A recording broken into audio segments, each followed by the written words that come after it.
Hello and welcome to our second mini episode of Real Life Ghost Stories. How you all doing? I hope you enjoyed the mini episode format last week. We got good feedback, so I'm going to keep going. Nice. Are you ready for some listener stories today? A mini-sode.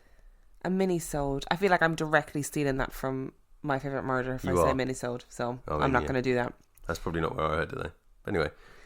Are you ready for some listener stories today? Well, these are the ones that always freak me out, so no. I'm not ready, but you're going to tell me anyway, so let's do this. I sure am. Story number 1 comes from Tia. My friend Kay wanted to go visit her grandmother's grave. No big deal. It was a nice Indiana afternoon, so I said, let's walk, it's not that far away. So we headed that way. And while we were walking, we kept hearing our names. So I told her, let's just hurry up and don't stop anywhere but her grave. Whatever's going on, it didn't feel right. We get to her grave and we sit for a while, and I realise it's getting late. I tell Kay that we need to go now, and I'm still having that weird feeling. Plus, graveyards are not a place to be when it's dark. We start off back to her house. There is a monument-type gravestone for a gentleman on our way out. An older one, so it's cracking and a little broken. She decided, after I told her not to stop and see if she could see anything in the crack. I told her not to, but she didn't listen, and that's when all hell broke loose. The wind started to pick up, and I said, just run. So she started running. Kay was a cross-country runner, so she takes off. And me? Well, I'm a short fat kid, as I lovingly call myself, and I take off running after her. She turns around and she's screaming, Tia, Tia, where are you? Come on. We are hearing footsteps behind us, but there is nothing, or no one, behind us. I told her not to stop until I said so. So we get out of the cemetery and I slow down. I said, I don't hear them anymore, I think we're okay. We start walking back to her place, and I can't help but look behind us, because I still don't feel right. We get back to her house, and she thinks it would be a great idea to watch The Exorcism of Emily Rose. This is not okay after what just happened.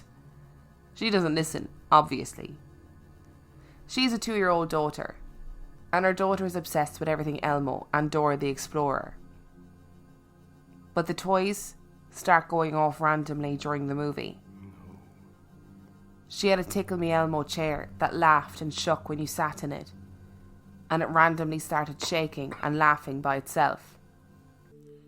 I pick it up and put it in the closet. She has a Dora kitchen that talks to you and lights up, but you have to crawl under a little arch for it to start up. And that thing starts going off. But I can't put that in the closet, so I take an extra blanket and throw it over the top of it. Then there's a baby Elmo that has a motion sensor. It goes through a set of instructions. It starts off by saying, Elmo want up, up please. You pick it up and it says thank you. Elmo want down, down please. You put it down, it says thank you. And if you just leave it there, it says Elmo go bye bye now. And it goes off until you press its belly. It was laying on top of a toy box, not a single thing touching it. And Elmo pipes up and says, Elmo want up, up please. And I was like, fuck no. A few seconds later he says, thank you. All the while this thing is still just laying there on top of the toy box. It goes all the way through this routine, and as soon as it's done, I pick that bitch up and throw it in the closet. All of those toys were brand new, so I know the batteries weren't bad. This was the only time it messed with the toys, but it didn't leave. The little girl would play hide and seek with Papa G, and we have no idea who it was. She played with him until they moved a few years later, and then she stopped playing with Papa G. What are your thoughts? Kids and toys, man. Oh, it's a creepy combination. Now, first of all, I'm going to say, like, if you are in a graveyard, don't be looking through any cracks. No. Because you're going to see something you don't want to see. Yeah. Just don't, yeah. Just don't do it. Just don't do it yourself. Yeah. When someone says run, run. Run as fast as you can. Run and don't look back. Yeah, I'm not down with toys going off like that many as well. Like you could have, like they do go off when the batteries go down. Everybody knows that. But for them all to, unless like the spook was draining the power of the batteries, I would be burning the house to the ground. I'd be like, do you know what? I don't care. I'm fucking burning everything to the ground. And also, I have hide and seek with some creepy dead guy either. I have to say, if there was a time where I had to run away from a graveyard or otherwise, I think I would be the one left behind. Really? Oh, for running. For running, yeah. Oh, so that's the one way I survive then, is if we have to run. Every other time I'm losing out. Yeah, so I'm like, what's that film with the zombies? Rule number 1. Yeah, you know that film that I'm thinking of? Zombieland. Yeah. Zombieland, yeah. And rule number 1 is cardio. And I've broken rule number 1. So, and the problem is, the reality is that, you know, if I did have to run, I probably just wouldn't. Yeah, too lazy. I'm too lazy. And if you did, you'd start and then you'd be like, I can't be bothered anymore. Yeah, I would. I'd be like, I'd rather just die than have to keep this up for any length of time. So I have to say to you, in your story, I'm impressed with your survival capabilities. You've got more than I do. Yeah. But I wouldn't be having that with all the toys going off. No, and I also don't agree with kids playing hide and seek with ghosts. Just as a fundamental rule, you just don't agree with it. You don't think it's right. Unfair. Like, how do you find a ghost? How do you find in this fucking game? Maybe they're really competitive. That's the kind of thing you'd do if you were dead, wouldn't it? What, play hide and seek with people? Yeah. And be like, haha, in my head, I know you're never going to win this. Yep. You just bask in your glory. I'd be like, oh yeah. Are you ready for another story? Yeah. Number 2 comes from Jennifer. No creepy kids, please.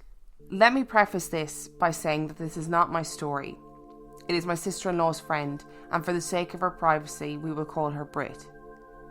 So Brit decided to take on the Appalachian Trail. Is it Appalachian? Mm-hmm. People keep laughing at me for saying Appalachian. It's Appalachian, yeah. It is Appalachian? Yeah, that's how they told us to say it. So Brit decided to take on the Appalachian Trail on her own.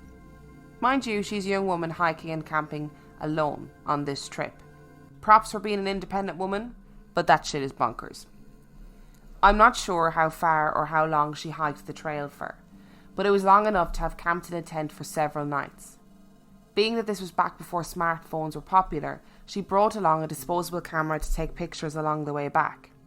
After she had travelled the trail as far as she wanted, she called it good and made her way back home. Soon after being home, Brit took her disposable camera in to get it developed. And after she received the call telling them the pictures were done, she went and picked them up and looked through them. To her horror, she found pictures of herself sleeping in the tent. Oh, no way. While she was out on the Appalachian Trail. Someone came into her tent several different times while she was sleeping and took pictures of her with her own camera. Luckily, whoever this psycho was, he, she, or it didn't attack her. It still gives me goosebumps every time I think about this story. Yeah. Now I'm gonna stop there for a second because I've heard this story. This is a story I've heard a number of times on different Reddit threads. So it may be that A, we found the originator of this story, in which case fuck that shit because I always thought it was just an urban legend.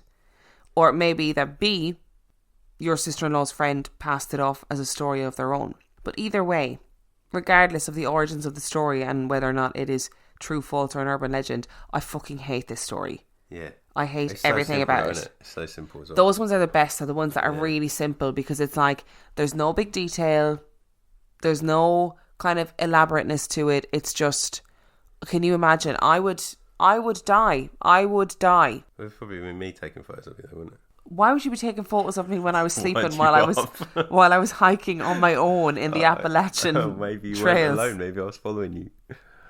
Please don't do that. No, I won't do that. No. Did you take the pictures of this woman? Because that's not okay. Is it not? Crap. This is when I find a stack of pictures of random people in tents underneath the bed, and I'll be like, think people are really peaceful when they're sleeping.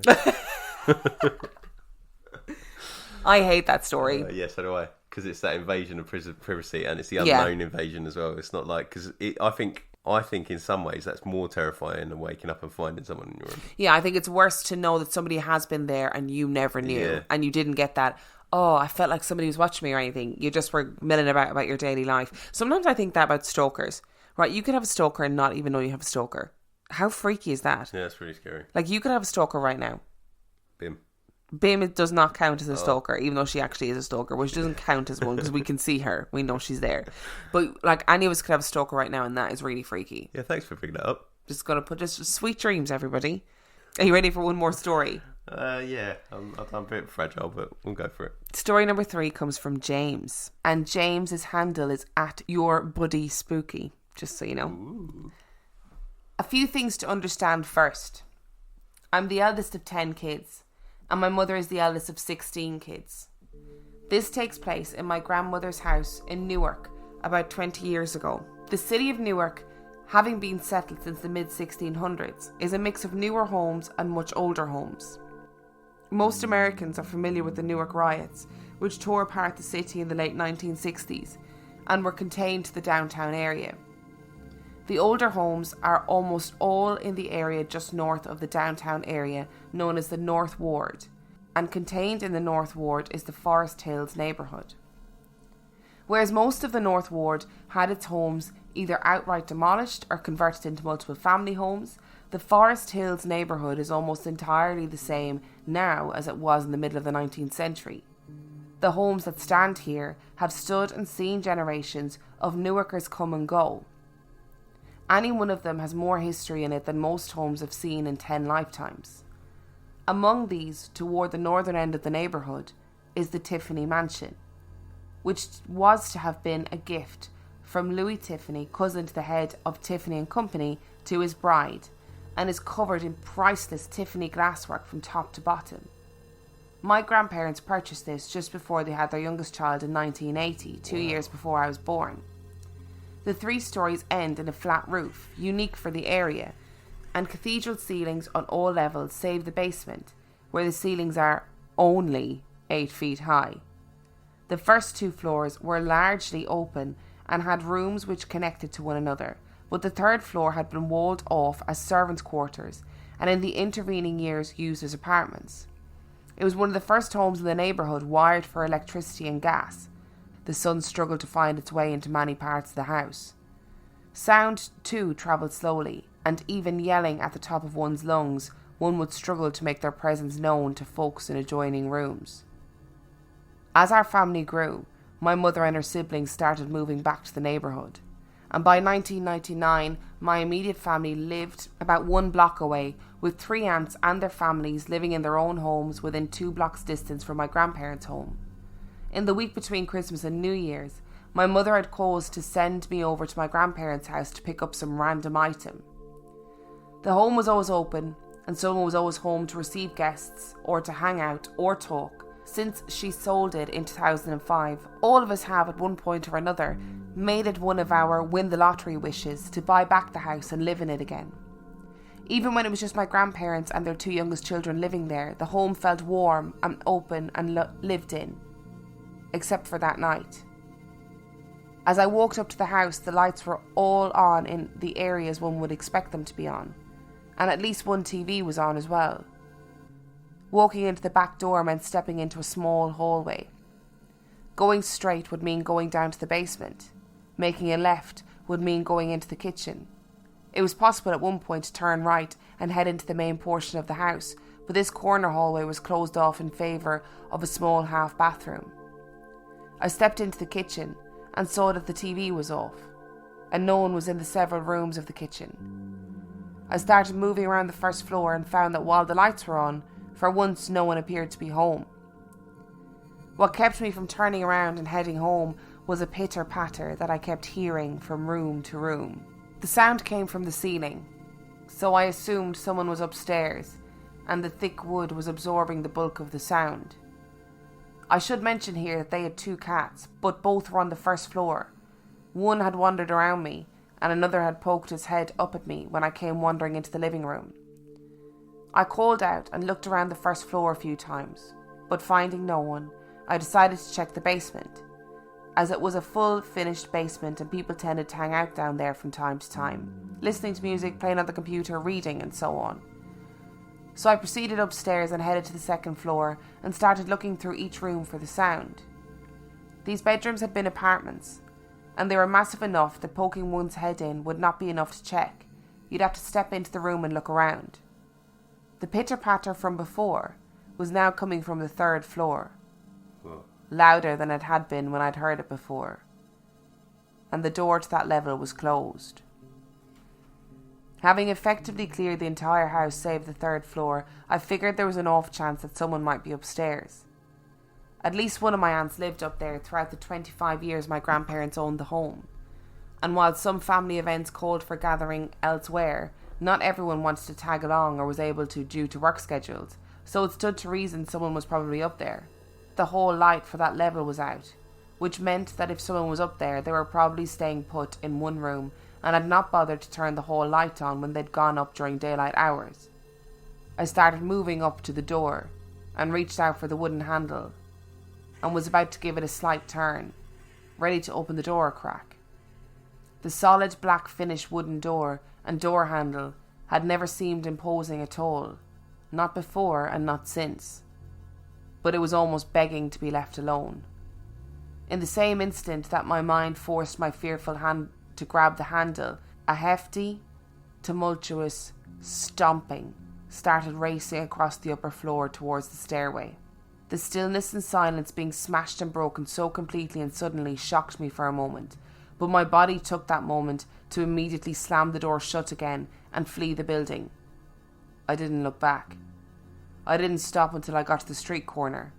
I'd been checking over my shoulder the entire time and knew nothing was pursuing me, but I felt slightly safer off the property. Looking around, I saw that several cars belonging to aunts and uncles who lived in my grandparents' house were parked in front of another aunt's home down the street. I headed over and checked in with them, and it turns out the entire house had for once been empty. Everyone had taken the opportunity of some time off during the holidays to head out and hang out elsewhere. Speaking to my youngest aunt, I found out that this wasn't their first run-in with the heavy boot stomping noise.